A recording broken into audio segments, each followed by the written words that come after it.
Namaste, beautiful friends. Welcome back. Today's class is Ustrasana, Camel Pose. It is an intricate, deep back bend, and there are lots of modifications, so don't get worried. And it does take a bit of core strength, so we'll work on that, okay? So if you have a blanket, grab it. Grab your blocks. Blocks make it a lot more accessible.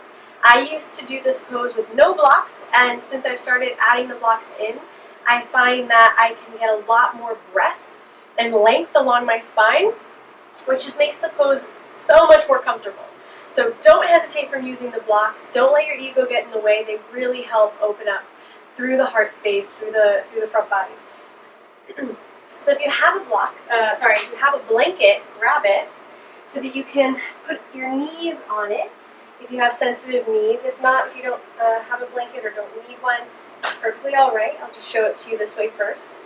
So put your knees on the blanket, hip distance apart, so your legs are emanating directly from your hip points.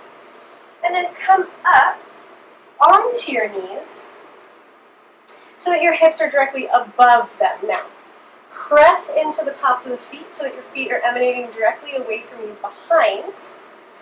And then you can take the blocks, if you have them, to start. We'll start with the easiest version.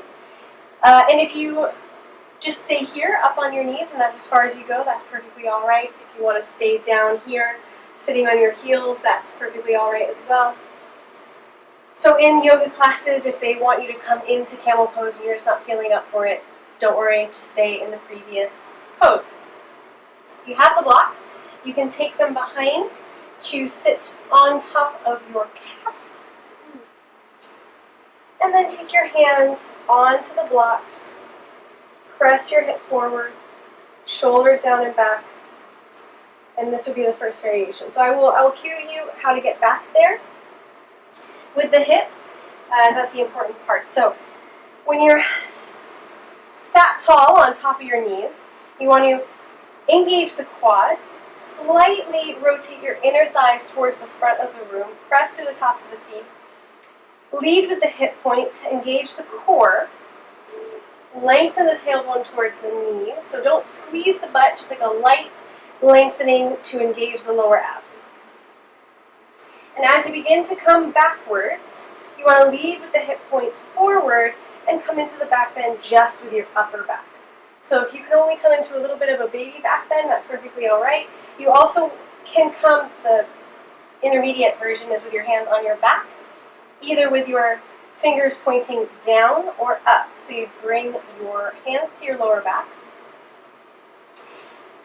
either walking your fingertips up your back to support, engage the quads, shoulders away, open through the heart space, squeeze the elbows together, and then press your hips forward and lift the heart space towards the sky rather than falling straight back.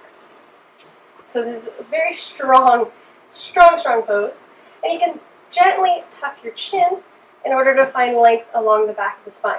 So this actually is not going quite as deep, but it's quite difficult for me to hold because it does take such a lot of core strength and back strength. So that's the intermediate version. You can also do it with your hands, your fingers pointing down as though you're putting your hands into your pockets. And then you can get the blocks again, so now we know how to go into that pose. Put the blocks on the calves, lead with the hips, press down through the palms onto the blocks, open through the heart space, and that just gives a lot more length. And lift the heart towards the sky, and again, you can tuck your chin slightly if you have neck pain, or you can allow your head to fall back.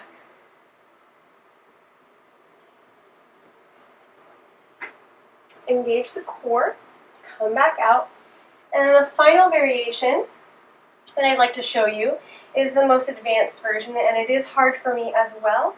And actually I'm going to come up off of the blanket so I'm a little bit closer to my feet.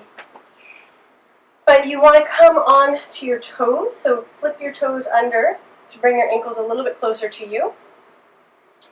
Open through the shoulders because you need to have an open heart space shoulder area in order to even reach back around and do this. And then you can take your one hand to your heel, followed by the other hand to the heel. And then don't allow your hips to sink back. You want to lead with the hips forward, over the knees. Keep the hips over the knees always. Lift through the heart, open through the shoulders, and gently tuck the chin. Or allow the head to fall back, if that does not hurt your neck. Again, keep your core engaged.